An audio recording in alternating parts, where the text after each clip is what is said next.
primer lugar, para agradecer la gentil invitación que me ha hecho la Universidad Nacional de Cajamarca, Facultad de Derecho y Ciencias Políticas, este seminario internacional. Son las 7:20. Prometo ser lo más breve posible, por respeto a ustedes y por respeto a los otros expositores. Se me ha asignado hablar de la problemática de la aplicación temporal de la norma jurídica, o sea, derecho transitorio. Y comienzo con la definición de derecho transitorio. Las normas de derecho transitorio son normas de reenvío. ¿Qué significa? Nos indican qué normas se tienen que aplicar en caso de conflicto de leyes en el tiempo. Ustedes saben, artículo primero del título preliminar del Código Civil, la ley se deroga por otra ley. No vamos a hablar ahora que también se puede derogar por sentencia del Tribunal Constitucional. Pero acá lo que nos interesa es que se produce una suerte de punto de quiebre. Vale decir, el momento de la derogación de la ley antigua y el momento de la entrada en vigencia de la nueva. Nosotros tenemos unas disposiciones transitorias al final del Código, finales y transitorias, que van del artículo 2114 en adelante. Ahí están contenidas las normas de derecho transitorio. Sin embargo, también hay otras normas que no son propiamente de derecho transitorio, Por ejemplo, aquellas que se refieren a la validez de las partidas de bautizo, antes de 1936. Bien. Los sistemas de aplicación de la norma creo que los tenemos bastante claros todos, Aplicación inmediata, la norma entra en vigencia desde el momento de la promulgación. Aplicación ultraactiva, tiene efectos hasta después de la derogación. Aplicación retroactiva, tiene efectos hasta antes de la promulgación, sin contar con la aplicación diferida, que es tiempo después de la promulgación, y ese lapso intermedio entre la promulgación y la entrada en vigencia, sabemos que se llama vacacio legis. Es importante tener presente las dos teorías, la de los hechos cumplidos y de los derechos adquiridos. El Código recoge ambas. La teoría de los derechos adquiridos es una teoría antigua, viene de la Edad Media, que fue retomada por los franceses modernos. En su más sencilla formulación es lo siguiente: se genera una situación jurídica abstracta, una norma, se da una situación jurídica concreta al amparo de esa norma, se genera el derecho adquirido y la nueva ley no puede modificarlo, tocarlo.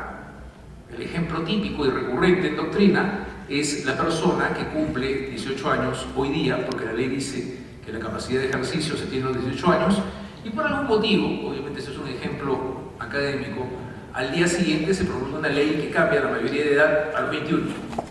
Evidentemente, esa nueva ley se aplicará al día siguiente de su promulgación. Esa persona que cumplió años hoy día adquirió su derecho. Y lo tenemos regulado en el artículo 2120 de nuestro Código Civil. Pero también tenemos la teoría de los hechos cumplidos. La teoría de los hechos cumplidos se basa en el principio: el tiempo rige el hecho. Y se los explico con un ejemplo muy sencillo. Imagínense una pareja que se casa en el 80 y se quiere divorciar hoy día. Hoy día, las normas que se tendrían que aplicar son las del Código Civil del 84.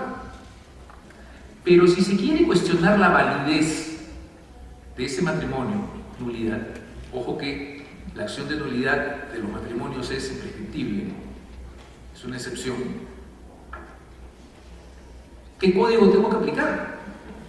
Tengo que aplicar el código de 1936, porque ese matrimonio se hizo bajo el amparo de ese código. Entonces es importante, Y en este caso, el mismo Tribunal Constitucional le da efectos retroactivos a su sentencia, lo cual, desde mi punto de vista, constituye una flagrante violación al artículo 103 de la Constitución. Y para concluir, un tema de interpretación que considero relevante desde el punto de vista del derecho civil, la posibilidad de que los contratos se modifiquen o no se modifiquen. En el Código Civil de 1984 tenemos el artículo 1355, ¿no?, que nos dice que los contratos por consideraciones éticas, sociales, económicas pueden ser modificados. En el año 93, artículo 62 de la Constitución, claramente nos dice que los contratos no pueden ser modificados. Y acá se han desprendido una serie de interpretaciones. La primera, de Manuel de la Puente, que sostiene simple y llanamente que el artículo 1355 del Código Civil ha sido derogado por el artículo 62 de la Constitución.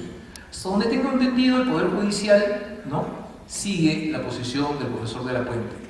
Pero también hay otra en la cual se sostiene lo siguiente: el artículo 62 de la Constitución es una norma general.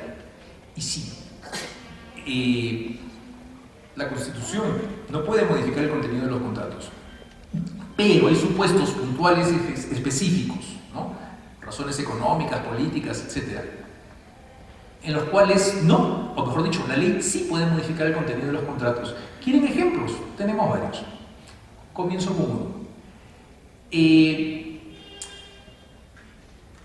Telecomunicaciones, las condiciones generales de uso.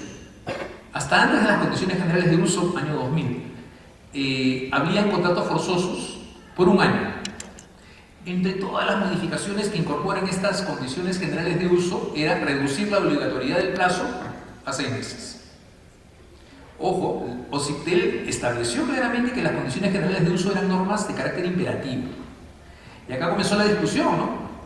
Las empresas que suministraban servicios, ¿no?, de telecomunicaciones decían: esa disposición recién se aplica para los contratos que se van a celebrar a partir del día siguiente. No se tocarían los contratos con obligatoriedad de un año celebrados un día antes, y evidentemente todos los de hacia atrás. Y el OCIPTEL dijo no, justamente amparándose en el 1355, que si bien es cierto la regla general, ¿no?, es que la ley no toca los contratos, en este caso estas condiciones generales de uso fueron justamente dictadas para tutelar la situación de asimetría informativa de los consumidores.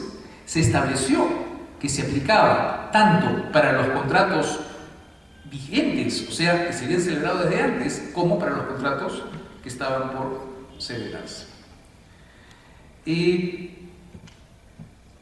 Una última cosa, para concluir. Estábamos hablando de derecho transitorio, y derecho transitorio implica derogación, ¿no? Y recuerden que la derogación es una manera de solucionar conflictos de normas en el tiempo, pero cuando estamos frente a una situación de jerarquía, ¿no?, cuando hay una norma de mayor jerarquía frente a una norma de menor jerarquía. No debemos de confundir este supuesto con la aplicación del principio de especialidad. Acabo de darles un ejemplo, ¿no?, con el artículo 1355 y el 62 de la 1355 del Código Civil, 62 de la Constitución. Y mi última postilla es a propósito del quinto pleno casatorio, que trata de una aplicación del principio de especialidad, ¿no? Porque acá se ha discutido mucho y hay varias interpretaciones, y acá el pleno casatorio ha asumido una posición, ¿no?, criticada por unos, bendecida por otros, pero ahí está, tenemos que aceptarla porque es un precedente de observancia obligatoria. El tema es tan sencillo como esto. El artículo 92 del Código Civil establece un plazo para impugnación de los acuerdos dentro de una asociación. Un plazo de impugnación para los acuerdos de una asociación que solamente pueden hacerlo los asociados. Y establece, sí, unos plazos de caducidad brevísimos: 30 días si es un acuerdo registrable, 60 si no lo es. Entonces, ¿qué hacían algunos abogados, no? No, dice impugnación, pero si es nulidad, no me baso en el artículo 92, sino voy al artículo 219 y digo que es nulidad por fin ilícito, falta de manifestación de la voluntad, y ya me voy por los 10 años. O por último, invoco anulabilidad, algún vicio de voluntad, y me voy por los 2 años. Señores, el artículo 92 dice impugnación. Salvatore Sata, ¿no?, cuando desarrolla esta voz de imputación en la enciclopedia del delito, dice algo de sentido común. La impugnación es un medio, es el medio por el cual un particular cuestiona una decisión. Cuando se habla de impugnación, uno impugna por nulidad, por anulabilidad, por ineficacia, y algunos hasta están hablando de inexistencia. Entonces, en ningún momento se habla de nulidad o de nulabilidad en sentido estricto, porque hay algunos autores que dicen, no, ese artículo 92 solamente se refiere a los supuestos de anulabilidad, dejando a salvo los de nulidad. Con lo cual no puedo estar de acuerdo. Y el mismo Código Civil, fíjense, les cito otro artículo, el artículo 284 del Código Civil, ¿no? 274, establece la situación de la persona que se casa con una persona casada, ¿no?, de buena fe, y cuando se entera, hasta antes que aparezca el esposo o la esposa, según sea el caso, tiene la facultad de impugnar ese matrimonio. Dice impugnar. Y aquí está clarísimo que la impugnación se refiere a la nulidad. Tan sencillo como eso, señores. Entonces, desde mi punto de vista, el Pleno Casatorio ha asumido una posición coherente. Repito, pueden haber múltiples posiciones, ¿no? Yo en un artículo ya he sistematizado todas. Hay algunos que dicen que es un recurso autónomo, otros que dicen que se refiere a la nulidad y a la anulabilidad, pero no se refiere a la inexistencia, otros que dicen se refiere a la anulabilidad, pero no a la nulidad. Hay distintas posiciones, ¿no? Y por suerte, por certeza, ¿no?, la Corte Suprema ha establecido una posición. Muchas gracias.